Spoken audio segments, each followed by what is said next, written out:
Hello friends, Adam here with FED. I received an interesting comment about Selene and Celica, they're engaged, the weapons they have equipped, and like how engages work in general. And it made me look into it closer, made me think about it a little bit more, and I think I have some ideas as to how engages are actually going to affect the player unit. I'm really excited about this actually, so please stick around for that. But first, I'm going to ask that everyone please subscribe. If you're not subscribed to the channel, we're going to be talking a lot about Fire Emblem. It's kind of my thing. We're going to be talking about Fire Emblem Engage up until its release. We're going to be talking about the characters that are going to be added. And by that, I mean, like, I'm thinking about doing some videos about Marth, Sigurd, stuff like that. It's going to be a grand old time. So please subscribe so you don't miss out on any of that sweet, sweet Fire Emblem content that we're going to be doing. Well, let's get back to the topic at hand, shall we? So we see Selene and Celica. They put their ring on. Does a magic attack, very cool, you know, as she would with Celica. I like the outfit, by the way, that it changes to like Celica's outfit, like a merge of hers and Celica's. Cool stuff, I like that. And we see them do a warp as well. But we see that Selene is actually equipped with a sword. We can also see in the top here, sorry, should have probably picked a better screenshot for this. But she has a sword equipped. We also see that in the newer gameplay footage we've seen of the Mage Boy clan, where on the map she's equipped with a sword, right? If we zoom in here, we see that she, again, equipped with a sword, but then she has a tome, a staff, and then a tome and a vulnerary, and then 2 empty inventory slots here at the bottom of the screen. What's interesting, though, is that the 2 here are blue. The 2 in the front here are blue. So the first tome has a blue background, and the staff has a blue background. And I think that is incredibly significant, especially considering a few things. Considering that other characters that we've seen don't have those 2 blue things, they only have 4 inventory slots. So if you go look at the gameplay from Clan, he only has 4 inventory slots, and he does not have an emblem ring attached to him at that moment. So I think these 2 blue items are specific to Celica and can only be used when you're engaged. Can only be used when you're engaged. And we see that here with Sigurd, when Sigurd is equipped to Alfred in the early trailer. They also have blue, also have some blue inventory items, but they're grayed out, similar to how the skills are grayed out, right? And again, I think that is incredibly, incredibly significant. See, it's grayed out there, down the bottom right. I think that's going to be the same thing with the skills. So if once you engage, going to be able to use those items, right? So engaging, if I had to guess, there might be some stat boost associated with it, but if I had to guess, engaging is going to purely add skills and weapons to your inventory, essentially, for you to use. And I think they're pretty overpowered things, you know, like we see that Sigurd and Alfred use the Rider's Bane here, but they also use a skill called Override, right? Is that what it's called? Oops. Yeah, Override. I just want to make sure it wasn't Overdrive. Yeah, they use Override, right? And they deal like damage to multiple enemies on the map. It's like a gambit almost.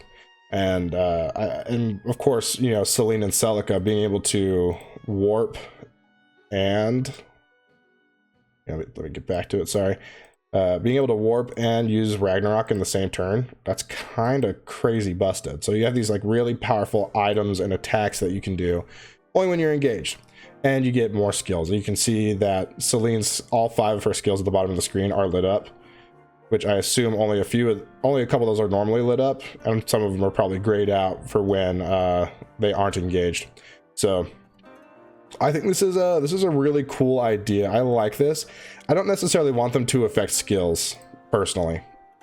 If they affect skills, I think that's a little, I mean, not skills, sorry, stats. I think that's a little too much. Too much to think about, too much to deal with, and I don't really want to deal with that in a casual playthrough. In a not casual playthrough, being able to affect stats can be kind of fun when you're like trying to be serious about, you know, playing quickly and stuff like that. That can be cool. But yeah, and also just to show off one more time here, this is actually kind of important. You can 100% tell that tome right there, that Ragnarok, that tome that's on the blue backing there, is 100% Ragnarok. You can see it again here. It's the exact same tome, right? Looks exactly the same. So 100%, if you engage, you're going to get items and skills. Are we going to get stat buffs? Probably, let's be honest. That's kind of how this Fire Emblem stuff works. But I kind of hope not. Kind of hope not. Other thing that I wanted to mention here that doesn't really have to do with the topic that we're talking about, but I think is something worth mentioning, is that it does cost 1 HP for Selene to do this action, to do Warp and to do Ragnarok. So two theories there. It's either that she needs to spend that HP to do both skills or both attacks or both things, actions in one turn, like that's one of her skills or something, or Warp has a special cost attached to it, the rewarp that she does. That could be the case, and that's probably the one I'm leaning towards, because that's like really powerful. I could see that having to have a cost of some kind. But I say that because other magic attacks we've seen, and by the other magic attacks we've seen, I've seen the one other magic attack we've seen from the clan trailer. He did not use HP to cast fire. Another thing to note, Selene is 100% like some sort of mixed class, where she gets a sword. She has swords and magic in her normal inventory. Whoops.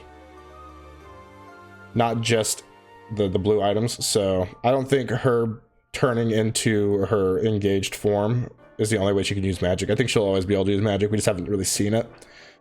And the last thing I want to talk about here is this her class here. It says Noble, which is the same class as Alfred, if you remember. So Noble, but then she has /mystical. So she's Noble /mystical. And I think the mystical, I think that is essentially Celica's class. It's like the class modifier that she gives your character, whoever engages with her. So I don't know what like Mars would be. Maybe he just outright turns Alir's class into like Lodestar or something like that to match his. Sigurd, who knows? You know, maybe Knight or Lord Knight or Night Lord or whatever his class is. But we'll have to see how that works all together too. How maybe there isn't reclassing in this game and you can just modify your current class with emblem ranks, which I would be into. I think that's actually kind of an interesting idea. But yeah, I think that's everything I wanted to talk about today. So thank you guys for watching. If you have any questions, leave them in the comments. And I do read every comment, guys, just so you guys know. I don't miss a comment. There aren't so many yet that I don't read them. I kind of hope to get to the day where there's so many that's hard to read them all. But for now, very manageable. I do read every comment. So if you ask a question, I either don't have an answer or I didn't feel like answering it, so sorry about that, or someone else already did. So, but if you have a question, feel free to ask, and I do see it, and I usually try to answer questions. Also, please like the video. It's a silly thing to ask, but it helps so much. And if you wouldn't mind, again, please subscribe. Help us reach 25,000 subscribers before the end of the year. It's just a goal that I want to meet, and it'll be fun. So please help us do that. Again, thanks for watching, guys, and I'll catch you next time.